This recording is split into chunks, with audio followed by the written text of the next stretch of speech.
ہم سب ایک اور اجتہادی اطلاق ہے جو آپ نے کیا ہے، آپ کے ہاں وہ ملتا ہے اور علماء کا اس سے اتفاق نہیں ہے، علماء کا استدلال کیا ہے اور وہ نقطہ نظر کیا ہے اور وہ مسئلہ کیا ہے، اس کو ہم زیر بحث لے کے آتے ہیں۔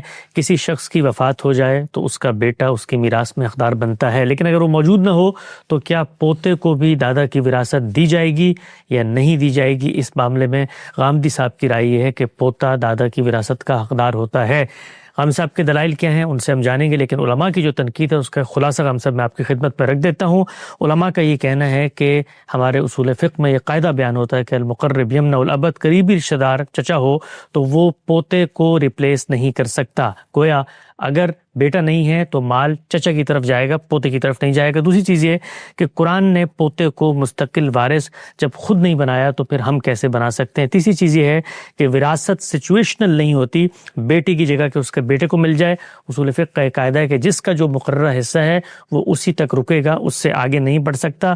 چوتھی بات ہم سے بھی کہا جاتا ہے کہ آثار صحابہ میں زید بن ثابت، ابن مسعود وغیرہ سے پوتے کے وراثت میں محرومی کے اقوال مروی ہیں۔ اسی طرح سے پانچویں بات یہ کہی گئی ہے کہ کوئی نیا وارث شامل کرنا یہ قرآن کی جو ورثاء کی فہرست ہے اس میں اضافہ ہے۔ اور چھٹی بات یہ کہی جاتی ہے کہ اسبہ میں چچا قوی ہے، پوتا ضعیف ہے، لہٰذا قوی اسبہ کو کمزور اسبہ کو پیسے دے کر یا ورثہ دے کر محروم نہیں کیا سکتا۔ اچھا ہم سب یہ جو آپ کی اطلاقی رائے ہے اس کا نتیجہ جو ہے اس کے بارے میں بھی لوگوں کو بتا دوں کہ صرف آپ کی رائے نہیں ہے، مصر، شام، لبنان، اردن، عراق، کویت، مراکش، ٹیونس، الجزائر اور لیبیا میں بھی مسلمانوں نے یہی قانون رائج رکھا ہے کہ پوتے کو دادا کی وراثت میں حق دیا جاتا ہے۔ آپ کا استدلال کیا ہے؟ میں نے اپنا استدلال اپنی کتاب مقامات کے ایک مضمون میں بڑی تفصیل کے ساتھ بیان کیا ہے۔ ٹھیک، یہ بحث میں نے شروع نہیں کی، اس سے پہلے بھی جیسے کہ آپ نے بتایا بہت سے اہل علم اس میں دوسرا نقطہ نظر اختیار کیے ہوئے۔ ہمارے ہاں بھی ایک زمانے میں اسی نقطہ نظر کو قانون کی سطح پر اختیار کر لیا گیا تھا۔ اس موقع پر بہت سے اہل علم میں اس میں اپنا نقطہ نظر بھی بیان کیا، دلائل کا جواب بھی دیا۔ اس میں ظاہر ہے کہ ہر آدمی کا اپنا ایک منہاج ہوتا ہے اور اپنا ایک اپروچ کا طریقہ ہوتا ہے۔ میں نے اس معاملے کو کس طرح سے دیکھا ہے وہ میں نے اپنے اس مضمون میں بیان کر دیا ہے۔ میں وہ مضمون آپ کے سامنے رکھ دیتا ہوں اور پھر اس کی وضاحت کر کے یہ بتا دیتا ہوں کہ اس میں ان سوالوں کا کیا جواب دیا گیا ہے جو آپ نے پیش فرمائے ہیں۔ یہ مضمون میری کتاب مقامات میں ہے، اس کا عنوان ہے یتیم پوتے کی وراثت۔ میں نے لکھا ہے یہ پوتے کی میراث میں دادا اور دادا کی میراث میں پوتے کا کوئی حصہ صراحتاً تو قرآن میں بیان نہیں ہوا۔ ٹھیک، یعنی یہ نہیں بیان کیا گیا کہ اگر کسی آدمی کا باپ بھی ہے اور دادا بھی ہے تو دادا کا بھی کوئی حصہ ہے۔ یہ نہیں بیان کیا گیا کہ اگر کسی آدمی کی اولاد ہے اور اس کے پوتے پوتیاں بھی ہیں تو ان کا بھی کوئی حصہ ہے۔ ٹھیک، اولاد کا حصہ بیان کیا گیا ہے، آبا کا حصہ بیان کیا گیا ہے۔ اس کو میں نے واضح کیا ہے، لیکن اولاد اور آبا کے الفاظ یعنی جو قرآن نے الفاظ استعمال کیے ہیں وہ کیا ہیں؟ اولاد، یوصیکم اللہ فی اولادکم۔ لیکن اولاد اور آبا کے الفاظ چونکہ لغت و عرف دونوں کے اعتبار سے ان کو بھی شامل ہو جاتے ہیں۔ جب ہم اولاد کہتے ہیں تو پوتے پوتیاں نواسے نواسیاں بھی لغت کے لحاظ سے عرف کے لحاظ سے اس میں شامل ہوتے ہیں۔ اسی طریقے سے جب ہم آبا کہتے ہیں تو دادا پردادا وہ بھی اس میں شامل ہوتے ہیں۔ تو چونکہ لفظ قرآن مجید نے یہ استعمال کیا ہے اس لیے فقہا کا ہمیشہ اتفاق رہا ہے کہ بلا واسطہ اولاد اور بلا واسطہ والدین میں سے کوئی موجود نہ ہو۔ بلا واسطہ اولاد کیا ہے؟ آپ کے بیٹے بیٹیاں۔ بلا واسطہ والدین کون ہے؟ آپ کے باپ، آپ کی ماں۔ ان میں سے کوئی موجود نہیں ہے۔ جب کوئی موجود نہیں ہے تو جو حصہ ان کے لیے مقرر ہے وہ کیا ہے؟ وہ ہے للذکر مثل حظ الانثیین۔ یا مثال کے طور پر والدین کے لیے مقرر ہے 1/6 1/6۔ تو کیا ہوگا؟ تو جو حصہ ان کے لیے مقرر ہے وہی حصہ بالواسطہ اولاد اور بالواسطہ والدین کو دیا جائے گا۔ یعنی اگر میرے باپ کی بھی وفات ہو چکی ہے، میری ماں کی بھی وفات ہو چکی ہے، میرے دادا موجود ہیں یا میرے نانا موجود ہیں تو وہی حصہ ان کو دیا جائے گا جو میرے باپ کا حصہ تھا۔ یہ بات متفق علیہ ہے، اس میں کبھی کوئی اختلاف نہیں ہوا یہ ایک طے شدہ بات ہے، اس لیے کہ آبا کے لفظ کا اطلاق اوپر تک ہوتا ہے اور اولاد کے لفظ کا اطلاق نیچے تک ہوتا ہے. ٹھیک. یہاں تک ہر چیز متفق علیہ ہے. اختلاف کہاں پیدا ہوتا ہے؟ تاہم اولاد کے معاملے میں ایک صورت یہ بھی پیدا ہو جاتی ہے کہ ایک یا چند بچے آدمی کی زندگی میں مر جائیں اور ایک یا چند بچے اس کے بعد زندہ ہو، اس کے مرنے کے بعد زندہ ہو. جی. یہ صورت پیدا ہو جاتی ہے. یعنی سوال جس صورت کے بارے میں ہے وہ یہ ہے، یہ بات کہ آپ کی اولاد ہے، ساری کی ساری موجود ہے، کوئی سوال نہیں ہے. یہ بات کہ آپ کی ساری اولاد دنیا سے رخصت ہو گئی ہے، پوتے پوتیاں نواسے نواسیاں ہیں، کوئی سوال نہیں ہے. یعنی وہی حصہ ان کو مل جائے گا. اس میں کوئی چیز زیر بحث ہی نہیں ہے، کبھی اختلاف ہوا ہی نہیں. اختلاف کی صورت کیا ہے؟ تاہم اولاد کے معاملے میں ایک صورت یہ بھی پیدا ہو جاتی ہے کہ ایک یا چند بچے آدمی کی زندگی میں مر جائیں. یعنی 3 بیٹے تھے، ایک دنیا سے رخصت ہو گیا، 2 دنیا سے رخصت ہو گئے، اور ایک یا چند بچے اس کے مرنے کے بعد زندہ ہو. ظاہر ہے کہ 3 میں سے اگر ایک رخصت ہو گیا ہے تو 2 زندہ ہیں، 2 رخصت ہو گئے تو 1 زندہ ہے. یہ صورت ہے جس میں یہ سوال پیدا ہوتا ہے کہ جو دنیا سے رخصت ہو گئے، 3 بیٹے تھے، ان میں سے ایک موجود ہے، 2 رخصت ہو گئے، بالکل ٹھیک، ان کی اولاد کے ساتھ کیا معاملہ کرنا ہے؟ یہ ہے سوال. فقہا کا اجتہاد یہ ہے کہ اس صورت میں جو بچے مر گئے ہوں ان کی اولاد کو دادا کی میراث نہیں پہنچے گی. یعنی وہ کہتے ہیں کہ نہیں، اس صورت میں وہ محروم کر دیے جائیں گے. یعنی میرے 3 بیٹے تھے، ان میں سے ایک رخصت ہو چکا ہے، 2 موجود ہیں، میرے مرنے کے بعد ان 2 کو میراث ملے گی، تیسرے کی اولاد کو کچھ نہیں ملے گا. یہ فقہا کی رائے ہے اس صورت میں. یعنی اگر سارے دنیا سے رخصت ہو جاتے تو پھر یہ میراث ملنی تھی، پوتے پوتریوں کو ملنی تھی یا نواسے نواسیوں کو ملنی تھی.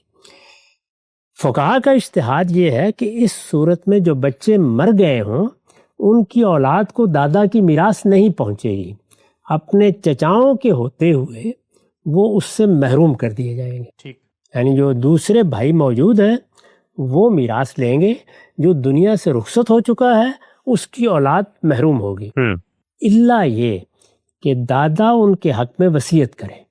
یعنی ایک ہی صورت ہے کہ دادا یہ محسوس کرے کہ میرے پوتوں کو تو کچھ نہیں ملے گا. یعنی کون سے پوتے؟ جن کا والد رخصت ہو چکا ہے. میرے نواسوں کو کچھ نہیں ملے گا. کون سے نواسے؟ جن کی ماں رخصت ہو چکی ہے. اگر دادا یہ محسوس کرے کہ ان کو ملنا چاہیے تو فقہا یہ کہتے ہیں کہ پھر دادا ان کے حق میں وصیت کر دے. اس کے سوا کوئی صورت نہیں ہے. دور حاضر میں بعض اہل علم نے یہ رائے ظاہر کی ہے کہ فقہا کا یہ اجتہاد درست معلوم نہیں ہوتا.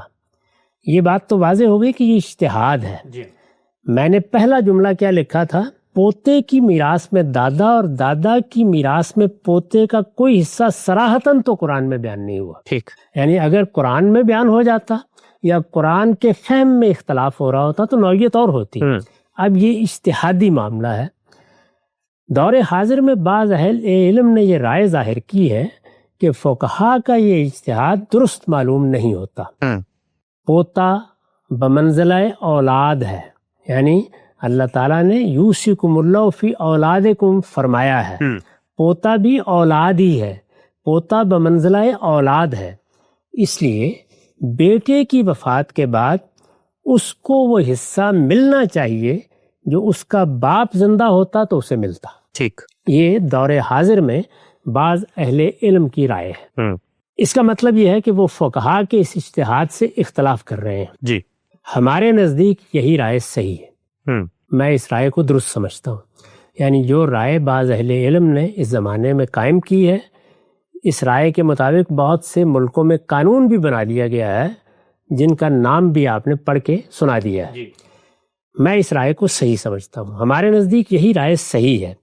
چنانچہ یہاں ہم ان اعتراضات کا جواب دیں گے جو اس پر ہمارے ممدوح و مختوم مولانا سید ابواللہ صاحب مودودی نے اپنی کتاب تفہیمات میں کیے ہیں. مولانا سید ابواللہ صاحب مودودی نے فقہا کے موقف کو درست قرار دیا تھا اور پھر اپنی کتاب تفہیمات میں ایک مفصل مضمون لکھ کے یہ بتایا تھا کہ اگر یہ اجتہاد قبول کیا جائے، یعنی جس کو میں صحیح سمجھتا ہوں، جو دور حاضر میں بہت سے لوگوں نے کیا ہے، اگر یہ اجتہاد قبول کیا جائے تو اس سے کیا مسائل پیدا ہوتے ہیں اور اس میں کیا پہلو ہیں جو ناقابل قبول بنا دیتے ہیں اسے۔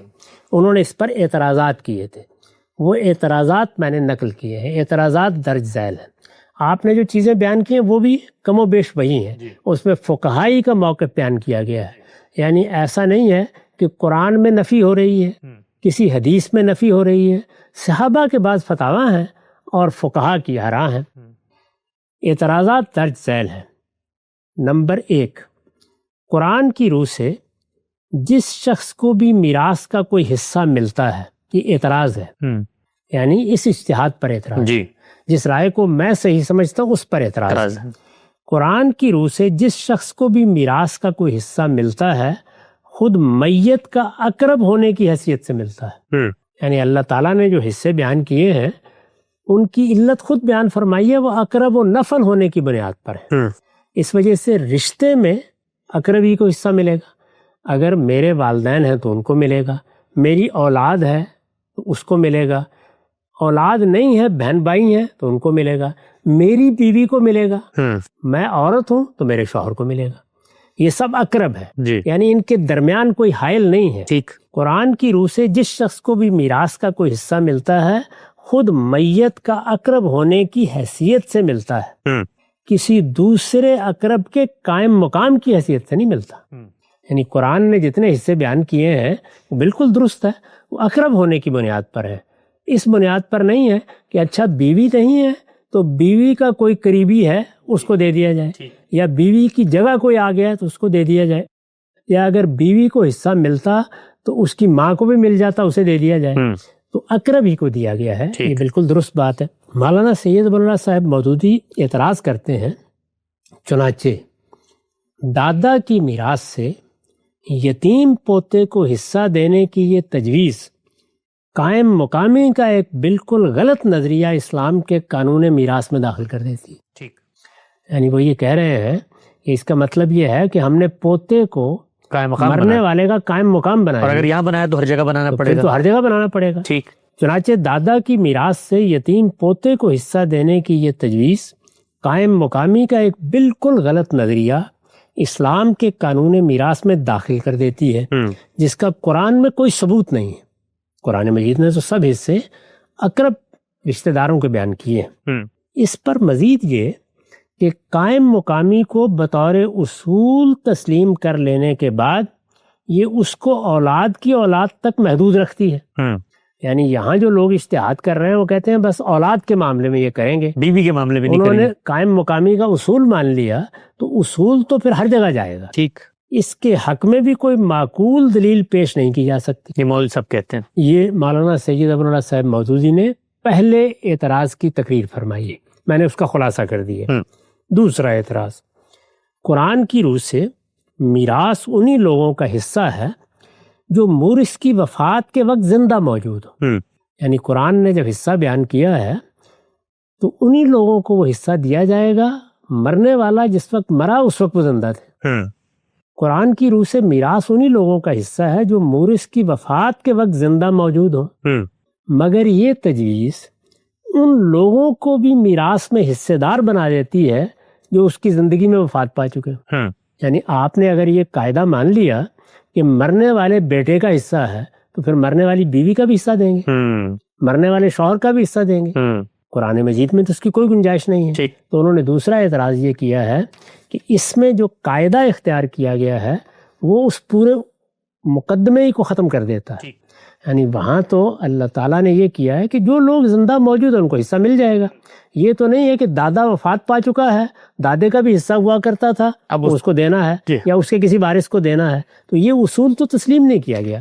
دوسرا اعتراض انہوں نے یہ کیا ہے۔ تیسرا یہ ہے کہ قرآن نے بعض رشتہ داروں کے حصے قطعی طور پر بیان کر دیے ہیں، ان میں کمی بیشی نہیں ہو سکتی، یعنی قرآن مجید نے اولاد کے حصے بیان کیے، اسی طریقے سے قرآن مجید نے شوہر اور بیوی کا حصہ بیان کیا ہے، میں یا آپ اپنی طرف سے اس میں کمی بیشی نہیں کر سکتے، مگر اس تجویز پر عمل کے نتیجے میں خود قرآن کے مقرر کیے ہوئے بعض حصوں میں کمی اور بعض میں بیشی ہو جائے ظاہری بات ہے، ایک کے بیٹے کو ملے گا تو ظاہر ہے کہ ان کے حصے میں کمی ہو جائے گی۔ یہ 3 اعتراضات مولانا سید ابو اللہ صاحب مودودی نے کیے ہیں۔ ٹھیک، یہ کم و بیش وہی اعتراضات ہیں جن کی بنیاد پر ہمارے فقہا نے وہ آراء قائم کی ہیں۔ ان اعتراضات کا میں نے جواب دیا۔ پہلے اعتراض کا جواب یہ ہے۔ پہلا اعتراض کیا تھا؟ پہلا اعتراض یہ تھا کہ اقرب ہونے کی بنیاد پر حصہ ملتا ہے، تو اس وجہ سے بیٹا اقرب تھا وہ چلا گیا، بیٹے موجود ہیں وہ اقرب ہیں، ان کی موجودگی میں کسی کو قائم مقام کیسے بنایا جا سکتا ہے؟ پہلے اعتراض کا جواب یہ ہے کہ پوتے کو یہ حصہ اس لیے نہیں دیا جا رہا کہ وارث کی حیثیت سے وہ اپنے باپ کا قائم مقام ہے۔ یعنی میں نے جو مولانا سید ابو اللہ صاحب مودودی نے بنیاد واضح کی ہے اس کو تسلیم کرنے سے انکار کر دیا۔ یہ حصہ اس کو قائم مقام بنا کر دیا ہی نہیں جا رہا۔ پہلے اعتراض کا جواب یہ ہے کہ پوتے کو یہ حصہ اس لیے نہیں دیا جا رہا کہ وارث کی حیثیت سے وہ اپنے باپ کا قائم مقام ہے، یعنی باپ اقرب تھا، وارث چونکہ اس نے ہونا تھا تو وہ باپ کی جگہ آ گیا ہے۔ یہ حصہ اس بنیاد پر نہیں دیا جا رہا، بلکہ اس لیے دیا جا رہا ہے کہ باپ کی وفات کے بعد وہ اسی حیثیت سے دادا کا اقرب ہو گیا ہے۔ یعنی یہ اس لیے نہیں دیا جا رہا کہ وہ اپنے باپ کا قائم مقام ہو گیا ہے، اس لیے دیا جا رہا ہے کہ باپ کے دنیا سے رخصت ہوتے ہی وہ اس جگہ آ گیا ہے جہاں پر اس کا باپ تھا۔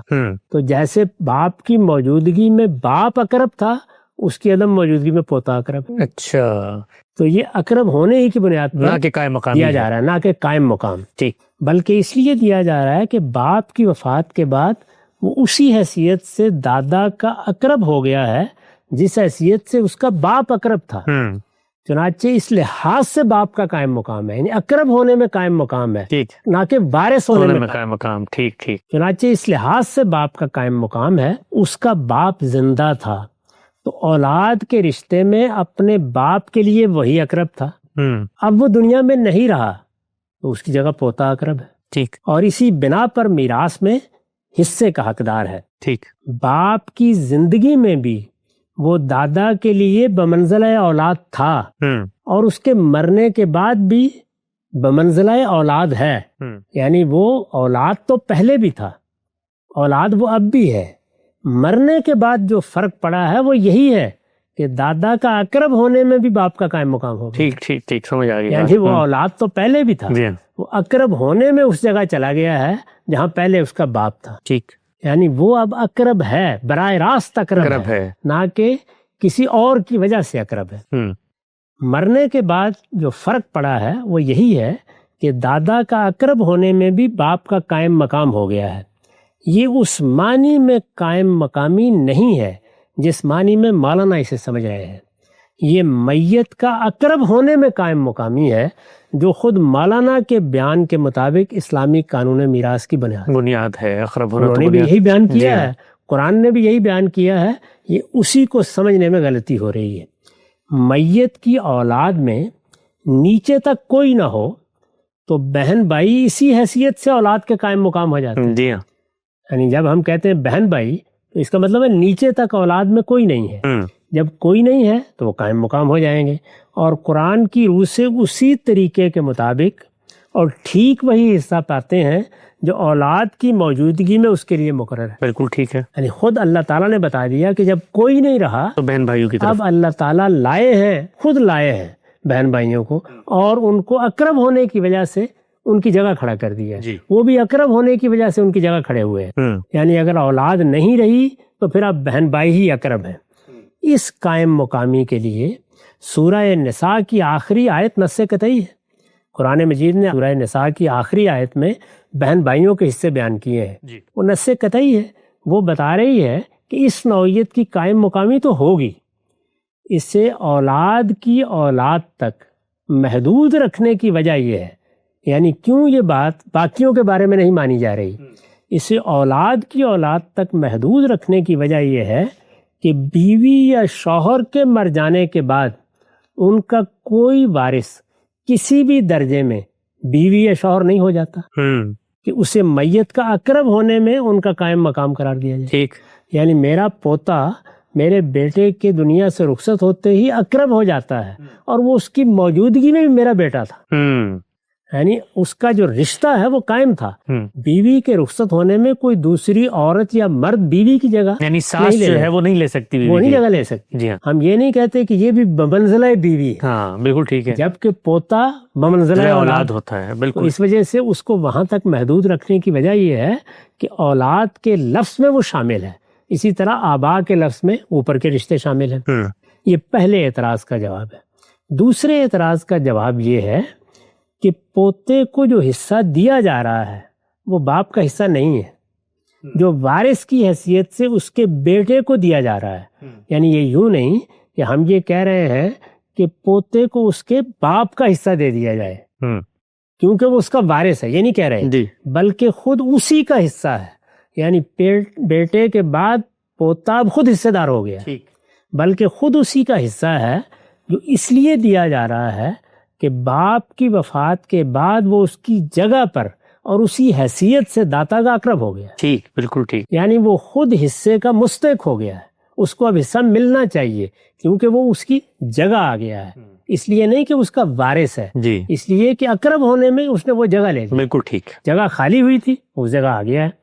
دوسرے اعتراض کا جواب یہ ہے کہ پوتے کو جو حصہ دیا جا رہا ہے وہ باپ کا حصہ نہیں ہے، جو وارث کی حیثیت سے اس کے بیٹے کو دیا جا رہا ہے، بلکہ خود اسی کا حصہ ہے، یعنی پوتے ہی کا حصہ ہے۔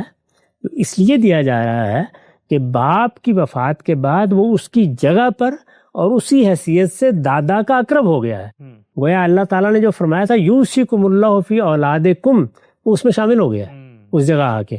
اس سے قرآن کے اس اصول پر کوئی اثر نہیں پڑتا کہ میراث انہی لوگوں کا حصہ ہے جو مورث کی وفات کے وقت زندہ ہوں۔ یتیم پوتے کو میراث میں حصہ دینے کی یہ تجویز بھی اسی کو حصہ دار بنا رہی ہے جو مورث کی وفات کے وقت زندہ ہے۔ اس سے اس دوسرے اصول پر بھی کوئی اثر نہیں پڑتا۔ تیسرا اعتراض اس غلط فہمی سے پیدا ہوا ہے کہ پوتوں میں تقسیم وراثت کا یہی طریقہ اس وقت بھی اختیار کیا جائے گا جب اولاد میں سے کوئی موجود نہ ہو۔ جب اولاد میں سے کوئی موجود نہ ہو تو ہم کیا کرتے ہیں؟ ہم یہ کرتے ہیں کہ جتنے پوتے پوتیاں ہیں ان کو اب اولاد سمجھ کر ان میں اللہ تعالیٰ کے بتائے ہوئے طریقے کے مطابق تقسیم کر دیتے ہیں۔ مثلا اگر صرف پوتے ہیں تو سب برابر کے شریک ہو جائیں گے۔ تو مولانا یہ فرما رہے ہیں کہ یہ طریقہ اگر یہاں اختیار کیا جائے گا تو اس کا نتیجہ تو یہ نکلے گا کہ مثال کے طور پر ایک آدمی کے 4 بیٹے تھے تو 4 بیٹوں کو ہم نے براہ راست بیٹوں کے برابر قرار دے، ٹھیک، وہ اس پہ یہ اعتراض کر رہے ہیں۔ تیسرا اعتراض اس غلط فہمی سے پیدا ہوا ہے۔ تیسرا اعتراض کیا تھا کہ قرآن کے بیان کردہ حصے کم و بیش ہو جائیں گے۔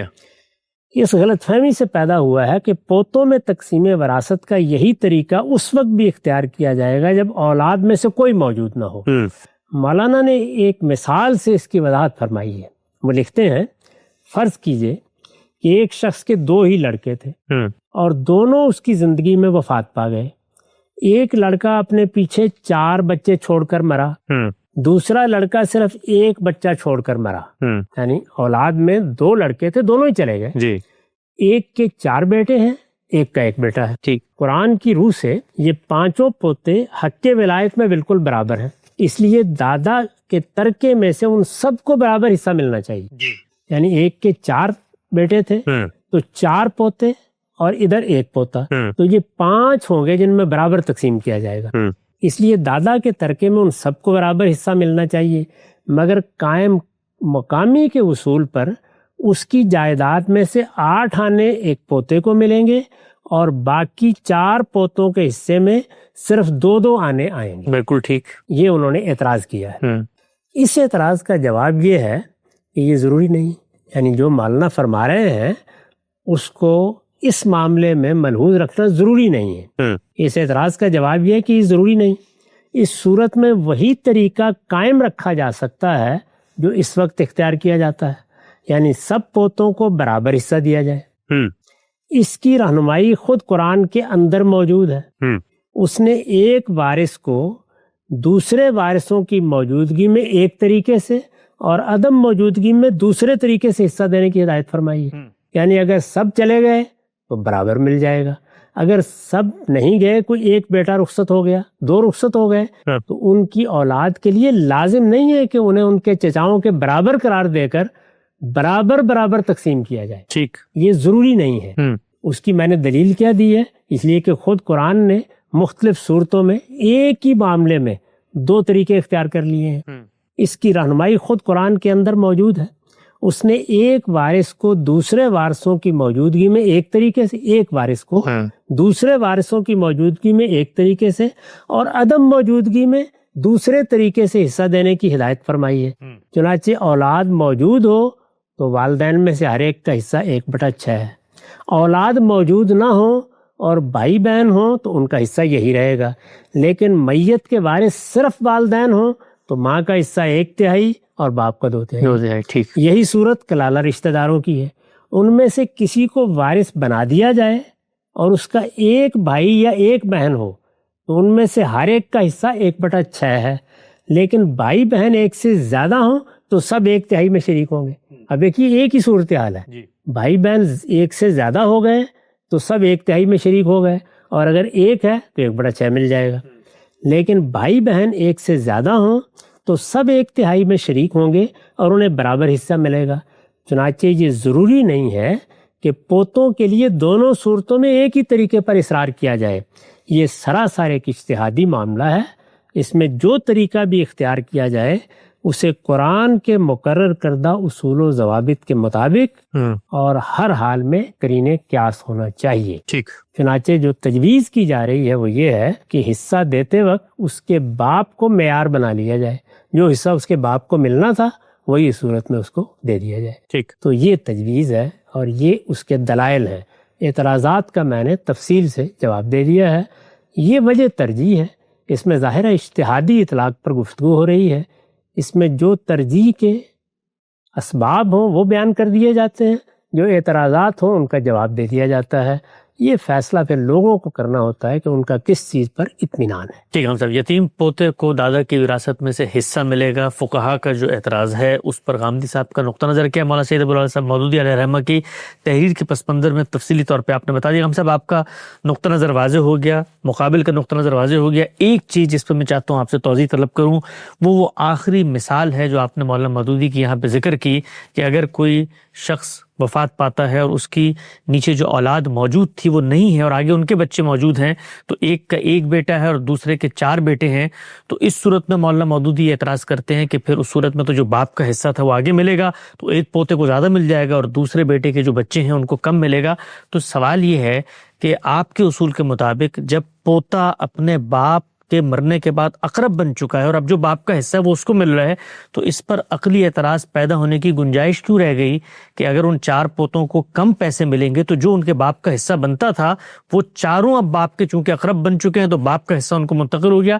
اس اگلی صورت میں جانے کی ضرورت کیوں پیش آتی ہے جب آپ کا اصول موجود ہے اقرب بنا جو حصہ تھا وہ مل جائے گا انہیں؟ نہیں، وہ یہ کہہ رہے ہیں کہ اور غالباً یہ خیال کر کے کہہ رہے ہیں کہ اس صورت میں جب آپ نے قائم مقام بنا دیا ہے تو پھر تو اس کو چچاؤں کے برابر حصہ ملنا چاہیے. تو یہ چیز چچاؤں کے حصے میں ایسی کمی کر دے گی جس کے لیے عقلاً استدلال کرنا ممکن نہیں کہ وہ براہ راست اولاد ہیں، ان کو آپ اب بالواسطہ اولاد کے برابر لا رہے ہیں. اس کا جواب میں نے دیا ہے کہ اس کی کوئی ضرورت نہیں ہے. قرآن مجید نے خود بتا دیا ہے کہ دونوں صورتوں میں الگ الگ طریقے اختیار کیے جا سکتے ہیں. جب اولاد میں سے کوئی نہیں ہوگا تو پوتے اولاد ہیں، ان میں وہی للذکر مثل حظ الانثیین کے اصول پر ترکہ تقسیم کر دیا جائے گا.